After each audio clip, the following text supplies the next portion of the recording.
Satterwhite, and I'm your professor, of course. And we're going to be talking about the subject of passing because we're going to be looking at the book called Passing. Passing was a book written by Nella Larsen in the 1920s, and the main subjects in this book are two women. Both women are African American, were born into African American families, but one of the women is lightly complected, so light that she's able to pass as white.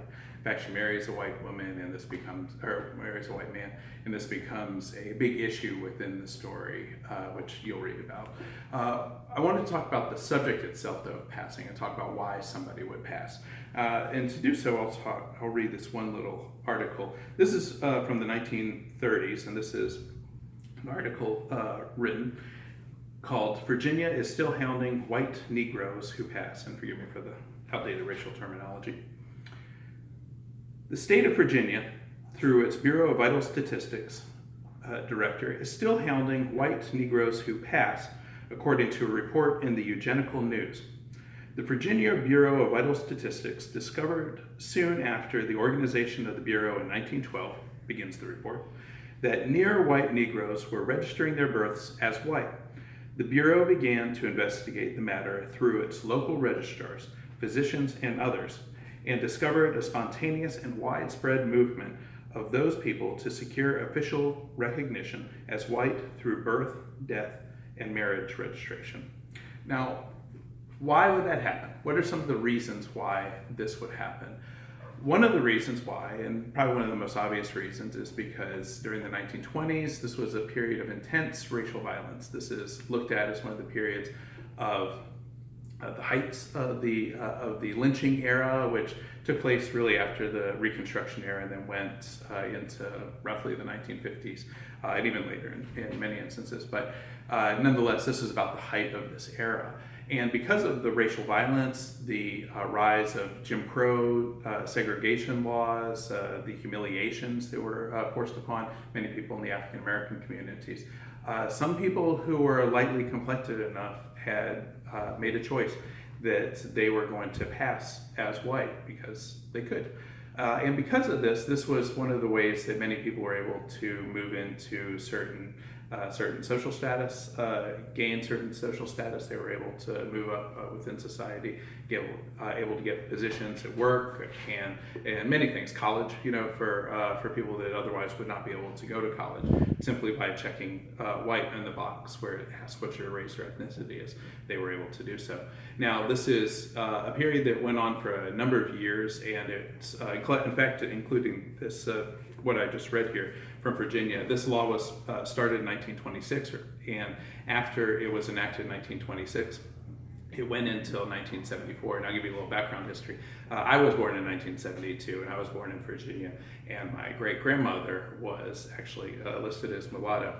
And as she was listed as mulatto, somewhere along the line, my family decided that it would be better for them to pass. So they passed as white in Virginia. And as you read it here, if it was discovered that they had passed as white, then there could have been a lot of ramifications, legal ramifications, and many, many other things that would have drastically changed their lives. Now, that said, that would be some of the reasons why people might pass, but then some of the reasons they wouldn't pass would be for those same reasons too, because what they lose in this process is they lose a connection to their family, they lose a connection to their heritage, and as they lose that connection to their heritage, then they lose out on their lives, their culture, their background, and there was a sense of betrayal amongst many people when this happened. As people felt betrayed, then they felt that within their families and within their communities that they had to exile themselves, leave their communities, change their names, all sorts of things that changed. Essentially, people just disappeared when they passed into white. So these are some of the things that are taking place in the story, some of the things that you're going to read. Now, where I am right now is in the Julie Cottage. This is in downtown Pensacola, and this is named after a woman who was a very famous African American woman who was biracial herself. from one of the early colonial periods. This is supposed to be a statue, a little mock-up maybe of her, or a mannequin of her. But this would have been a period in Pensacola's history when you would see much more racial mixture, that this was much more of a common thing during the Spanish and French periods, and even into the English periods. And honestly, I mean, all the way through American history and Pensacola's history, through the Creole after the war, and et cetera, et cetera. So I'm going to walk you around this place for a few seconds just to show you some of the places. This would have been one of the rooms that set up in the house. So I should mention this house is actually the house, her house itself. It was picked up and moved and placed over into this area. This is set to look like an average middle-class African-American household, African-American biracial Creole household from this period. And this period is from 1865 to 1877. That's roughly what this is supposed to look like. This would have been the parents or the grandparents of the people who we're talking about in this textbook in their house. This has been the bedroom.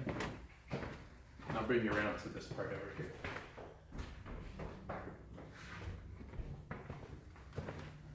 And I lastly wanted to show you this. This is from the Reconstruction period.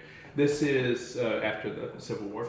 These are a lot of famous African Americans, biracial Creole people from the Pensacola area. And one of the things that is remarkable is if you look at this picture right here, this is one of the most diverse House of Representatives photos from this era. And this man right here, I'll point to him.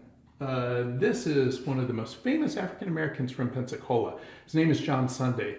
By looking at him, it might be difficult to see him as African American, especially in connection with many of the other people. But often the way race is defined in our country, or at least the way that race works in our country, is it's less, in fact, it's almost nothing to do, it has nothing to do with biology, where race is as a social, what race is a social construct. And as a social construct, what that means is that it's created by society. So what your race is essentially what your parents said you were, and what society sees you as.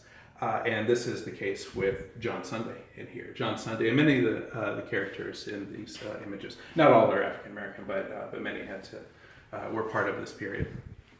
And I just wanted to give you a little bit of background on passing. I've included a couple of videos in our text that'll on the e-learning site that'll help you better understand the subject, and the text itself will also help you understand this. In the book that you have, I'd encourage you to do read through the introductions to get some background information, and that should help out tremendously. All right, thank you very much, and I look forward to seeing you this week.